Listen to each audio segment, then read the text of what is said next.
আসসালামু আলাইকুম রহমতুল্লাহ।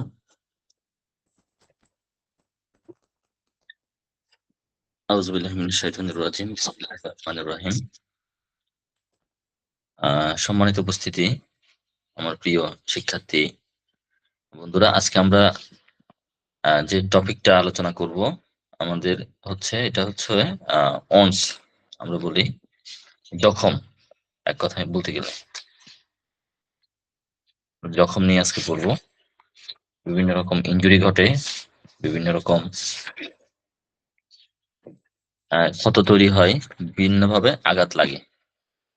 আমরা আজকে এই জখম নিয়ে পড়ার চেষ্টা করব। এখন মূলত আঘাতজনিত কারণে অথবা বিদ্যুৎ স্পৃষ্ট হওয়ার কারণে যদি আমাদের দেহের কোনো সেল বা কোনো একটা ব্লাড ভেসেল যদি বিচ্ছিন্ন হয়, কেটে যায়, থেতলে যায়, স্থানচ্যুত হয়, তখন আমরা এটাকে চিকিৎসা শাস্ত্রের ভাষায় আমরা বলি হার্ট বা ওন্ড। এই ধরনের বিভিন্ন শব্দ দিয়ে আমরা প্রকাশ করে থাকি।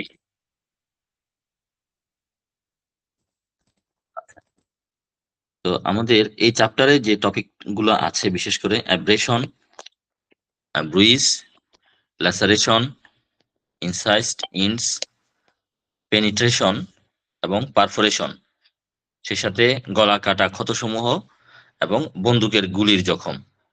তাহলে টোটাল এই যে টপিকগুলা, এগুলো নিয়ে মোট হচ্ছে 4টা ক্লাস নেওয়ার জন্য বলা হয়েছে। তো একটা ক্লাস মনে হয় লাগবে না, এখানে যে টপিকগুলো আছে একটা বা দুইটা ক্লাসে শেষ করে দেওয়া যাবে ইনশাল্লাহ। তো আমি শুরু করছি। প্রথমে আমরা বেশ কিছু শব্দ আমরা একটু অ্যানালাইসিস করার চেষ্টা করি। শব্দগুলো কাছাকাছি, আবার কিছুটা পার্থক্য থাকতে পারে শব্দগুলোর মধ্যে। যেমন ধরেন ইনজুরি, আরেকটা হচ্ছে অন্ড, আরেকটা হলো ট্রমা, আরেকটা হলো টর্চার। আচ্ছা, আমার স্লাইড ক্লিয়ার আছে কিনা, আমার কথাও ক্লিয়ার আছে কিনা, এই বিষয়টা একটু আমাকে একটু কনফার্ম করেন কেউ একজন।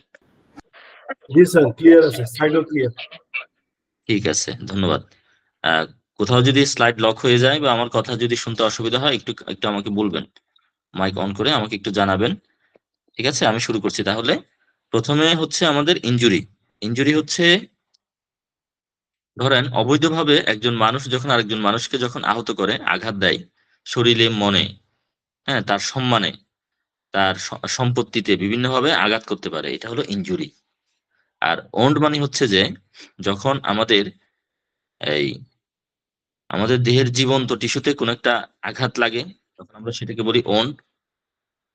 এবং ফিজিক্যাল অথবা অর্থাৎ শারীরিক বা মানসিক কোনো আঘাত যদি লাগে, আমরা বলি ট্রমা। হাড় ভেঙে গেলেও আমরা অনেক সময় ট্রমা বলি। আর টর্চার হচ্ছে অত্যাচার করা, আমরা বুঝি যে ইন্টেনশনালি, অর্থাৎ উদ্দেশ্যমূলকভাবে একজন মানুষ যখন আরেকজন মানুষকে অত্যাচার করবে। হ্যাঁ, অনেক মানুষ দেখবেন যে মানুষকে কষ্ট দিয়ে মজা পায়, আনন্দ পায়, স্যাডিস্ট মনোভাব আর কি, মানে হলো যে কি অত্যাচারী মনোভাব, মানুষকে অত্যাচার করে মানুষের পিঠে চাবুক চালিয়ে অনেকে মজা পায়, এগুলোকে বলা হচ্ছে টর্চার। আমরা মূলত 4টা শব্দ, কাছাকাছি শব্দ এবং কিছুটা তফাৎ বললাম। একটা হলো ইনজুরি, একটা হলো ওন্ড, আরেকটা হলো ট্রমা, আরেকটা হলো টর্চার। আচ্ছা, তাহলে আমরা এই ওন্ডের বিভিন্ন ক্যাটাগরি যদি আমরা করি, আমরা পাই ব্রুসেস, মানে হলো থেতলে যাওয়া, কন্টুশনস, আরেকটা হলো অ্যাব্রেশনস। অ্যাব্রেশনস মানে হলো যে এক ধরনের, মনে করেন ঘষা, আঁচড়, এই টাইপের কিছু। এরপর ল্যাসারেশন, তাও ক্ষত করা, বিদীর্ণ করা। ইনসিস্টোন মানে হলো কেটে যাওয়া। পাংচার্ড অর স্ট্যাবন, ফুটু ফুটু হয়ে যাওয়া, পেরেক ঢুকে যাওয়া বা ছুরি ঢুকে যাওয়া, এই ধরনের আঘাত। গানশুট অনস, বন্দুকের গুলির কারণে আঘাত। এই ধরনের বিভিন্ন আঘাতকে বিভিন্ন ক্যাটাগরিতে আমরা বিভক্ত করে নিতে পারি। তাহলে প্রথমে যদি আমরা বলি অ্যাব্রেশনস। আচ্ছা, আচ্ছা, আমরা অ্যাব্রেশন আলোচনা করব, তার আগে আমি আঘাতের কয়েক ধরনের প্রকার নিয়ে একটু বলি। আঘাতকে যদি আমরা নর্মালি 2টা ভাগে ভাগ করতে পারি, একটা হলো সিম্পল আঘাত আর একটা হলো সিভিয়ার আঘাত। তাহলে আমরা নাম শুনে বলতে পারতেছি যে সিম্পল আঘাতটা হচ্ছে যে এই মানে গুরুতর যে আঘাত, যে আঘাতটা গুরুতর না, সেটা হলো সিম্পল আঘাত। আর সিভিয়ার আঘাত কোনটা? মারাত্মক ধরনের আঘাত। এটা হলো গুরুতর আঘাত। গুরুতর আঘাত বলতে আমরা কি বুঝি? ধরেন আহ পুরুষাঙ্গ কেটে ফেলা হয়েছে, অন্ডকোষ কেটে কেটে ফেলা হয়েছে আঘাত করে, বা এমন ভাবে মারা হয়েছে যে মানুষটা মারা যাওয়ার মতো অবস্থায় পৌঁছে গেছে, বা মারা হয়তো হয়তো মরেই গেছে। মুখের বা মাথার কোনো বিকৃতি সাধন করা হয়েছে, দাঁত ভেঙে ফেলছে, হাড় ভেঙে ফেলছে, এবং হচ্ছে চোখ উপড়ে ফেলছে। এগুলো হচ্ছে কি সিভিয়ার আঘাত, গুরুতর আঘাত।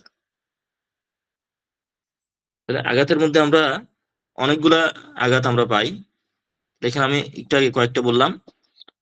তাহলে এখানে আমরা পাচ্ছি অ্যাব্রেশন বা ঘর্ষণজনিত আঘাত, পাচ্ছি আমরা কন্টুশন বা ব্রুইশ বা থেতলানো আঘাত, ল্যাসারেটেড বা বিদীর্ণ ক্ষত, ইনসাইজড বা কেটে যাওয়া ক্ষত, পাংচার্ড বা সূচালো অস্ত্রে ক্ষত। তারপর হলো গানশুট বা বন্দুকের গুলি দ্বারা যে ক্ষত হয় সেটা হলো গানশুট। এরপর হলো আগুনে পুড়ে যাওয়া, ঝলসে যাওয়া, স্কলস অ্যান্ড ব্রান্স আমরা বলি। এরপর হলো ইনজুরি বাই ইলেকট্রিসিটি, কারেন্টে ধরার কারণে যে আঘাত লাগে, তড়িতাহত বলি আমরা। এগুলো হলো বিভিন্ন আঘাত। মানে আঘাতের মধ্যে কিছু রূপ আছে, একটা হলো অ্যাসাল্ট, একটা হলো ব্যাটারি।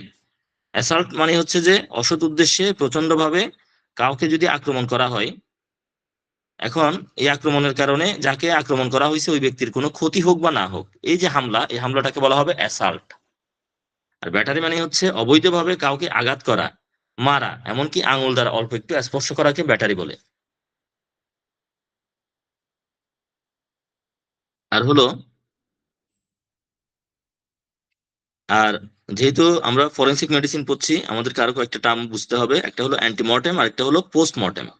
অ্যান্টিমর্টেম মানে হলো মৃত্যুর আগে আহত ব্যক্তির দেহে প্রদত্ত যে জখম, সেটাকে বলা হয় প্রাক মৃত্যু জখম বা অ্যান্টিমর্টেম। আর পোস্টমর্টেম কি? মৃতদেহের উপর প্রদত্ত জখমকে পোস্টমর্টেম জখম বলে।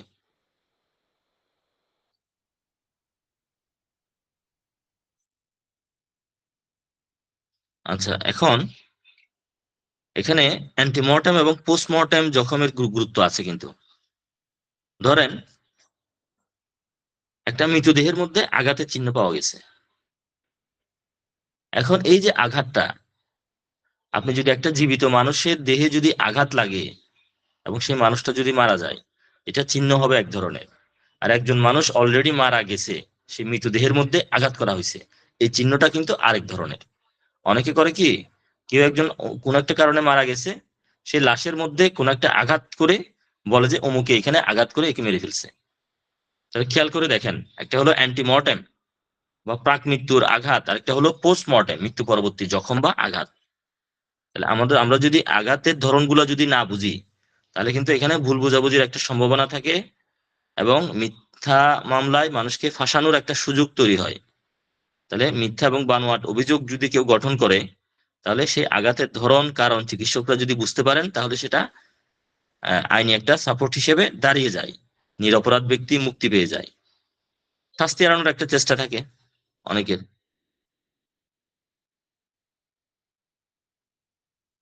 আচ্ছা, অনেকে দেখবেন আঘাত করছে, মারা গেছে, এখন বলবে যে না, মারা যাওয়ার পরে আঘাতটা শরীরে লাগছে, এই আঘাতটা মারা যাওয়ার আগে লাগে নাই। মানে শাস্তি এড়ানোর জন্য অনেকে চেষ্টা করে। আরেকজনে অপরাধ গোপন করার জন্য অনেকে করে। যেমন দেখা গেছে যে রেপ করে একটা মেয়েকে মেরে ফেলছে, মারার পরে ওই মেয়েটাকে ফাঁসিতে ঝুলাই দিছে।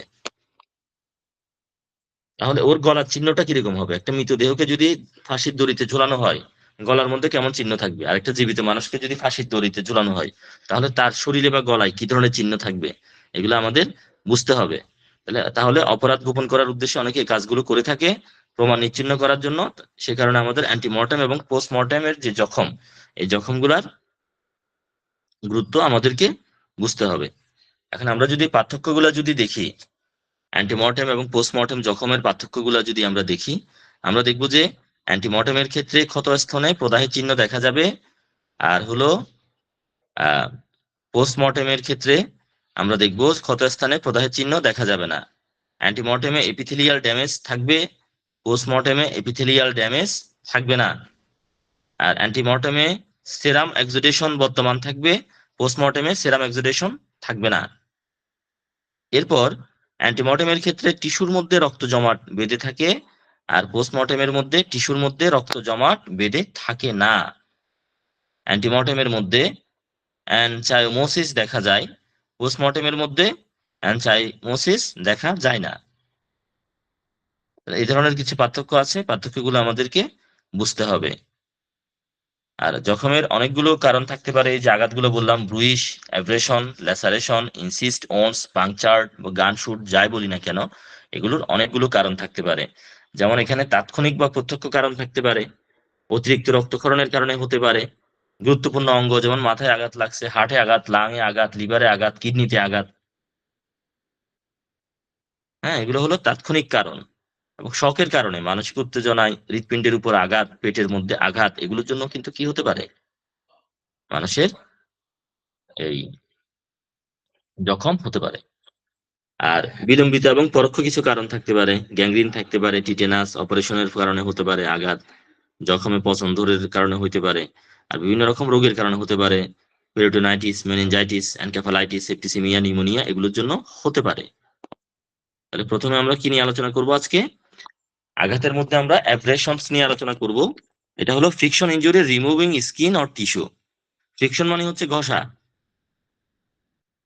কোন একটা কঠিন অমসৃণ বস্তুর দেহের ত্বকের সহিত সজোরে ঘর্ষণের ফলে মানে যে ক্ষতের সৃষ্টি হয় বা ছাল উঠে যায় তাকে ঘর্ষণজনিত ক্ষত বা অ্যাব্রেশন বলে। তাহলে এই অ্যাব্রেশনের কারণে ত্বকের ইপিথেলিয়াল যে লেয়ার থাকে এটার বিকৃতি ঘটে। অ্যাব্রেশনের কারণটা কি? অ্যাব্রেশনের অনেকগুলো কারণ থাকতে পারে, যেমন শক্ত লাঠি বা ভোঁতা অস্ত্র দ্বারা আঘাত করা, এটা একটা কারণ। প্রচন্ড ঘুষি, নখের আঁচড় করা, আ- আঁচড় কাটা, দাঁতের কামড় লাগা, কোন একটা উঁচু জায়গায় স্লিপ কেটে পড়ে যাওয়া,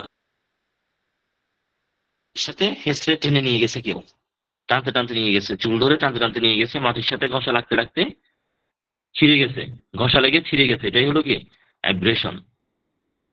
অ্যাব্রেশনের ধরন আমরা তিনটা ধরন বলতে পারি, একটা হলো হেমিসিডাল হত্যামূলক, আরেকটা হলো অ্যাক্সিডেন্টাল, আরেকটা হলো সুইসাইডাল। অ্যাক্সিডেন্টাল মানে দুর্ঘটনামূলক, সুইসাইডাল মানে আত্মহত্যামূলক। এখন মৃত্যুর আগে যদি ঘর্ষণজনিত ক্ষত হয় এবং মৃত্যুর পরে ডেড বডিতে যদি ঘর্ষণজনিত ক্ষত হয়, দুইটার মধ্যে কিন্তু পার্থক্য আছে। একটা অ্যান্টিমর্টেম আর একটা হলো পোস্টমর্টেম অ্যাব্রেশন।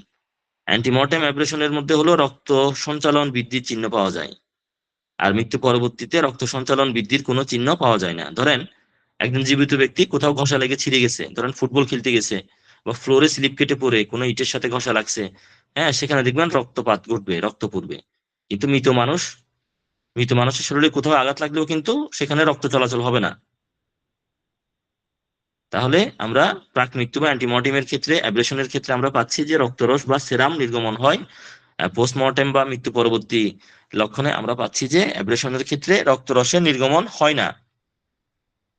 প্রাক মৃত্যুতে মামরি পড়ে, দেখবেন কোথাও ছিঁড়ে গেছে একজন জীবিত মানুষের, সে জায়গায় একটা মামরি জমে জমে যাবে, কিন্তু মারা যাওয়া ডেড বডিতে মামরি পড়বে না। ঘর্ষণের স্থানে ত্বকের নিচে কোনো রকম দাগ পাওয়া যায় না, আর মৃত্যু পরবর্তীতে ক্ষতস্থান দাগযুক্ত। আর প্রাক মৃত্যু বা অ্যান্টিমর্টেমে ঘর্ষণজনিত ক্ষতের চারিপাশে প্রদাহের চিহ্ন এবং সংস্কারের চিহ্ন পাওয়া যায়।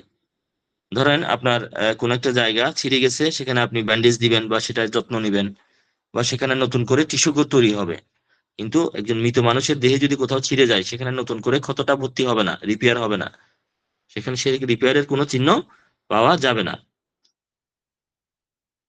এখন এই যে ঘর্ষণজনিত যে ক্ষত, এই ক্ষতগুলো দেখে কিন্তু আমরা অনেকগুলা চিকিৎসা আইন বিষয়ক অনেকগুলো গুরুত্ব আমরা খুঁজে পাই। যেমন উদাহরণ দিচ্ছি, যেমন ধরেন কারো মুখে, ঠোঁটে, নাকে, বুকে ঘর্ষণের কারণে ক্ষত যদি দেখি, তখন আমরা ধরে নিতে পারি যে পারবো যে এই লোকটাকে হয়তো শ্বাস রোধ করে বালির চাপা দিয়ে, শ্বাস রোধ করে বুকের উপর চেপে বসে মুখে, ঠোঁটে, নাকে বালির চাপা দিচ্ছে বা কিছু একটা চাপা দিয়ে শ্বাস রোধ করে মারা হয়েছে। এটা ক্রিমিনাল অ্যাব্রেশন আমরা বলতে পারি। যদি স্তনে, বাহুতে, উরুর ভিতরের দিকে এবং স্ত্রী গুপ্ত অঙ্গে যদি কোনো একটা ক্ষত যদি দেখি ঘষার কারণে, সেটা আমরা ধরে নিতে পারি যে এটা একটা রেপের কেস হতে পারে। যদি গলায় ঘষার কারণে ক্ষতের চিহ্ন আমরা দেখি, গলার মধ্যে, তখন আমরা মনে করতে পারি যে হয়তো লোকটা সুইসাইড করছে ফাঁসিতে দড়ি দিয়ে, নয় তাকে কেউ ফাঁসিতে ঝুলাই দিছে, নয় কেউ গলা টিপে মেরে ফেলছে, এই কারণে গলার মধ্যে দাগ দাগ পড়ে গেছে, ক্ষতের চিহ্ন পড়ে গেছে। পুরুষের লিঙ্গাঙ্গের অগ্রভাগে ঘর্ষণজনিত ক্ষত সডমি অথবা ধর্ষণ ইত্যাদি নির্দেশ করে। আর দেহের বিভিন্ন স্থানে যদি ঘর্ষণ হয়, সেক্ষেত্রে দুর্ঘটনার বা গাড়ি চাপার কারণে মারা গেছে, এটা আমরা বুঝতে পারি। আর পিঠের দিকে যদি বড়ভাবে ঘষা লাগে, তাহলে আমরা ধরে নিতে পারি যে তাকে মাটিতে কেউ টানতে টানতে নিয়ে গেছে, হ্যাসরাইয়া টেনে নিয়ে গেছে ওই লোকটাকে, সে কারণে পিঠের মধ্যে এত বড় ঘষা লাগছে। তাহলে আমাদের অ্যাব্রেশন গেল। আমাদের সেকেন্ড টপিক হচ্ছে ব্রুইসেস। ব্রুইস, ব্রুইস মানে হচ্ছে থ্যাতলানো। থ্যাতলানোর সংজ্ঞা যদি আমরা দিই, আমরা আমরা একটু পড়ি এখানে স্লাইড থেকে। Bruise is a hemorrhage into tissues produced vessel. Bruise এক প্রকার ক্ষত, যেটা কোনো ভূতা অস্ত্র দ্বারা প্রচন্ড আঘাতের ফলে অথবা গোলাকার মসৃণ বস্তুর উপর পতিত হওয়ার দরুন সৃষ্টি হয়। ত্বকের উপর বিশ্লেষণ ছাড়াই আঘাতপ্রাপ্ত স্থানের নিম্নের কোষ বিদীর্ণ হয় এবং রক্তনালীর ছিন্নতার ফলে রক্ত বের হয়, ত্বকের নিচে জমা হয়। থেতলে যাওয়া, আমরা আর্নিকা মেডিসিনটা যখন পড়ি, আমরা বলি থেতলানো আঘাত, থেতলে গেছে। ব্রুইশ কোথায় কোথায় হতে পারে? থেতলানোটা স্কিনে হতে পারে, মাসেলে হতে পারে, শরীরের ইন্টারনাল কোনো অর্গানের মধ্যেও হতে পারে। এখন ব্রুইশের ধরন যদি আমরা বলি, আমরা তিনটা ধরন বলতে পারি। একটা হলো অ্যাক্সিডেন্টাল বা দুর্ঘটনাজনিত ধরন, একটা হলো হোমিসাইডাল বা হত্যার উদ্দেশ্যে, আরেকটা হলো সুইসাইডাল বা আত্মহত্যার উদ্দেশ্যে। এখন ব্রুইশ কেন হয়? ব্রুইশটা কেন হয়? ব্রুইশটা হইতে পারে এই বিভিন্ন লাঠি, লোহার ডান্ডা, কোন একটা ব্লান্ট কিছু একটা জিনিস দিয়ে, হ্যাঁ, বাঁশের ডলা, জুতার আঘাত, চাবুকের আঘাত, দড়ি বা কর্ডের আঘাত, কোনো ভূত অস্ত্রের আঘাত, উঁচু স্থান থেকে পড়ে গিয়ে আঘাতের কারণে হইতে পারে।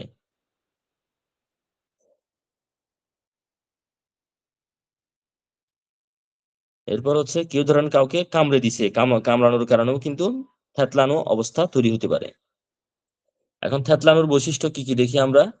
ব্রুইসের আমরা বৈশিষ্ট্য দেখি যে ত্বকের উপরিভাগের কোনো বিদারণ হয় না, ত্বকের উপরের দিকে কোন রকম মানে আমরা চিহ্ন খুব একটা দেখি না। রক্তনালী ছিঁড়ে ফেটে যায় এবং রক্ত বের হয়। চামড়ার নিচে আঘাতপ্রাপ্ত স্থানের কোষগুলো ফেটে যায়, আঘাতপ্রাপ্ত স্থানের চামড়ার নিচে রক্তগুলো জমা হয়, কিন্তু রক্তগুলো বাইরে আসে না। মানে চামড়ার নিচে দেখবেন কালো হয়ে আছে, লাল বা কালো হয়ে চামড়ার নিচে রক্তগুলো জমে থাকে থেতলানো আঘাতের ক্ষেত্রে। আচ্ছা, এখন আমরা এখানেও আমরা অ্যান্টিমর্টেম ব্রুইশ এবং পোস্টমর্টেম ব্রুইশ, এখানেও দুই রকম ব্রুইশ আছে। মানে জীবিত অবস্থায় যদি কারো থেতলে যায়, সেক্ষেত্রে একরকম আমরা চিহ্ন দেখি। আর মারা যাওয়ার পরে ওই মৃতদেহের মধ্যে যদি কোনো থেতলানো মানে থেতলে যায় মৃতদেহটা, তখন এক ধরনের বৈশিষ্ট্য আমরা দেখি। দুইটার পার্থক্যটা কি সেটা একটু বলি। বিশেষ করে অ্যান্টিমর্টেমের ক্ষেত্রে এটা স্মৃতি পাওয়া যায়। পোস্টমর্টম যেমন মনে করেন শরীরের কোনো জায়গায় থেতলে গেছে, তাহলে সেই জায়গাটা কিন্তু ফুলে যেতে পারে, কিন্তু মরা মানুষের শরীর কোথাও যদি থেতলে যায়, সেটা ফুলে যাবে না, স্মৃতি পাওয়া যাবে না। জীবিত মানুষের ক্ষেত্রে কি হবে? ইপিথেলিয়াম কোষের ক্ষতি হবে, মৃত্যু পরবর্তী ইপিথেলিয়াম কোষের ক্ষতি হবে না, কোষের ভিতর নির্গত রক্ত পাওয়া যাবে। এটা হলো প্রাক মৃত্যু বা অ্যান্টিমর্টেম ব্রুইসের ক্ষেত্রে। মৃত্যু পরবর্তী বা পোস্টমর্টেম ব্রুইসের ক্ষেত্রে কোষের ভিতরে রক্ত পাওয়া যাবে না। আর প্রাক মৃত্যু বা অ্যান্টিমর্টেম ব্রুইসের ক্ষেত্রে কোষের মধ্যে রক্ত জমাট অবস্থায় পাওয়া যাবে, আর মৃত্যু পরবর্তীর মধ্যে রক্ত জমাট অবস্থায় পাওয়া যাবে না। আর প্রাক মৃত্যু বা অ্যান্টিমর্টেম ব্রুইসের ক্ষেত্রে আঘাতপ্রাপ্ত স্থানের বর্ণের পরিবর্তন পাওয়া যায়। মৃত্যু পরবর্তী বা পোস্টমর্টেম ব্রুইসের ক্ষেত্রে আঘাতপ্রাপ্ত স্থানে বর্ণের কোনো কি হবে না, পরিবর্তন হবে না। আর এখানে অ্যাব্রেশন এবং ব্রুইসের মধ্যে যদি আমরা পার্থক্য দেখি, অ্যাব্রেশন মানে আমরা কি বলেছিলাম? ঘর্ষণজনিত ক্ষত। আর ব্রুইস মানে আমরা কি বলেছিলাম? থ্যাতলানো।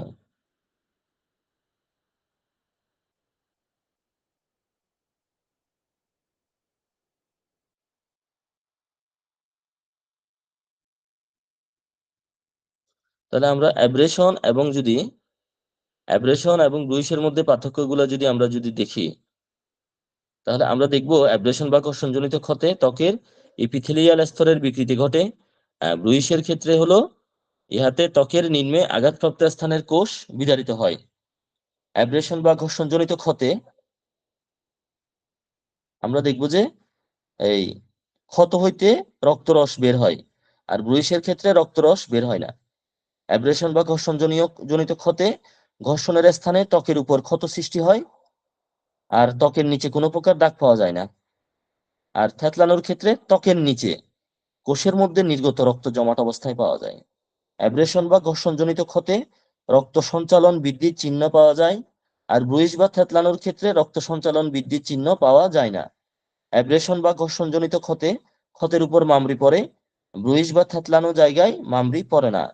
অ্যাব্রেশন বা ঘর্ষণজনিত ক্ষতে চর্মের বিদারণ ঘটে, ব্রুইস বা থ্যাতলানোর ক্ষেত্রে চর্মের বিদারণ ঘটে না। এই আচ্ছা, এখন আমরা দুইটা মেডিকেল টার্ম বলি, একটা হলো একাইমোসিস আর একটা হলো হেমাটোমা। হেমাটোমা মানে হচ্ছে যে ভূতাশ্র গোলাকার কোনো মসৃণ বস্তু দ্বারা যদি প্রচন্ড আঘাত করা হয়, তাহলে আমাদের স্কিনের নিচের কোষগুলো ফেটে যাবে, রক্তনালী ছিন্ন হবে, রক্ত বের হবে, ত্বকের নিচে সীমাবদ্ধ স্থানে রক্ত জমাট বেঁধে থাকবে, এবং ওই স্থানে দেখবেন ফোলার তৈরি হবে। এই ফোলাটাকে বলা হবে হেমাটোমা। আর একাইমোসিস হলো যে এটা এক ধরনের ব্রুইস। ব্রুইস মানে থ্যাতলানো আঘাত। ভৌত অস্ত্র গোলাকার মসৃণ কোনো বস্তু দ্বারা যদি আঘাত করা হয়, অনেক বেশি জায়গা জুড়ে অনেক বেশি পরিমাণ রক্ত জমাট বাঁধে, তখন সেটাকে একাইমোসিস বলা হয়। তাহলে চামড়া কিন্তু ফাটবে না, আঘাতপ্রাপ্ত স্থানে চামড়ার নিচে কোষগুলো ফেটে যাবে, বিদারণ হবে, এবং রক্তনালী ফেটে গিয়ে রক্ত বের হবে, এবং আঘাতের 1 থেকে 2 ঘন্টার মধ্যে এই চিহ্নগুলা দেখা যাবে। তাহলে আজকে মূলত আমরা কয়টা টপিক বললাম আঘাতের ক্ষেত্রে? কেউ একজন বলেন দেখি, আমরা কয়টা টপিক বললাম আজকে?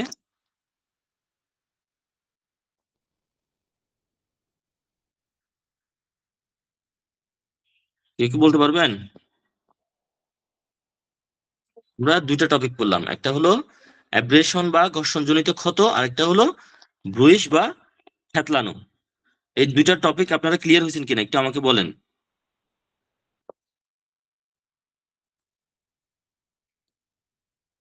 আচ্ছা,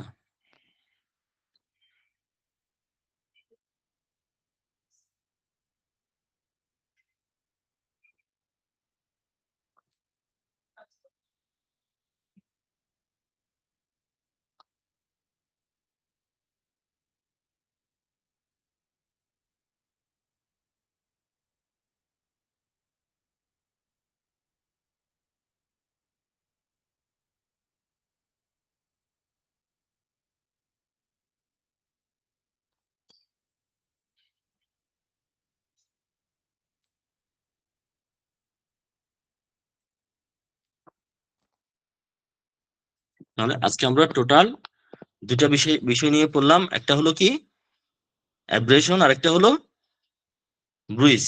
তাহলে আমাদের আরো বেশ কিছু টপিক আছে, আমরা সেগুলো আস্তে আস্তে পড়বো। আহ আচ্ছা, আমরা থার্ড আরেকটা টপিকে বোধহয় যেতে পারি, আমাদের যেহেতু সময় আছে এখনো। আমরা ল্যাসারেশনটা পড়ে ইনশাল্লাহ আজকে ক্লাস শেষ করে দিব। ল্যাসারেশনটা পড়বো, আহ আর হচ্ছে ইনসিস্ট অনটাও পড়তে পারি। আচ্ছা, আমরা ইনসিস্ট অনটা যেহেতু আগে স্লাইড দেওয়া আছে, আমরা ইনসিস্ট অনটা আগে পড়ি। আচ্ছা, ইনসিস্ট অন বলতে আমরা কি বুঝি? ইনসিস্ট অন বলতে আমরা বুঝি যে এমন ধরনের ক্ষত যেগুলোর প্রান্তদেশ সবসময় পরিষ্কার স্পষ্টভাবে কাটা থাকবে এবং সমান্তরাল থাকবে, কিন্তু কখনো এবড়ো বা অনিয়মিত নয়। অর্থাৎ ধারালো অস্ত্রের সাহায্যে যদি কোনো ক্ষত তৈরি করা হয়, সেটাকে বলা হবে ইনসিস্ট অন। এখন এখানে 2 রকম অস্ত্র ব্যবহার করা যায়, একটা হালকা অস্ত্র, একটা ভারী অস্ত্র। হালকা অস্ত্রের মধ্যে খুর, ছুরি, ছোরা, কাঁচি, ব্লেড এগুলা, আর ভারী অস্ত্রের মধ্যে হচ্ছে দা, কুড়াল, খুন্তি, তলোয়ার এগুলা।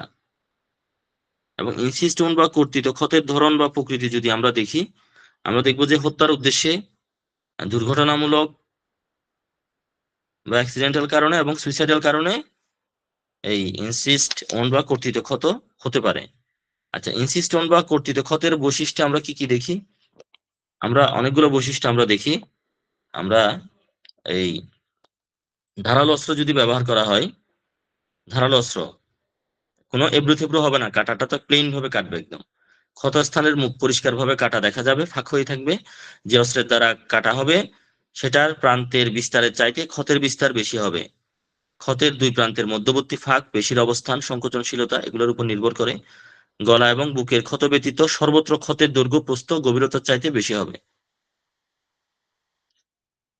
এবং রক্তনালী দ্বিখণ্ডিত বা সমান্তরাল ভাবে কাটা যাওয়ার ফলে প্রচুর ব্লিডিং হবে। এখন ইনসাইজড এবং ল্যাসারেটেড জখমের পার্থক্য আমরা পড়বো, তার আগে একটু ল্যাসারেটেড ওন্ডের বৈশিষ্ট্যগুলো একটু বলি।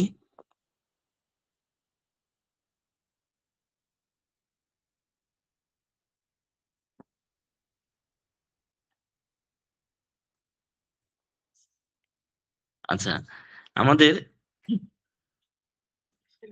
ল্যাসারেশন বলতে আমরা বুঝি হচ্ছে বিদীর্ণ ক্ষত।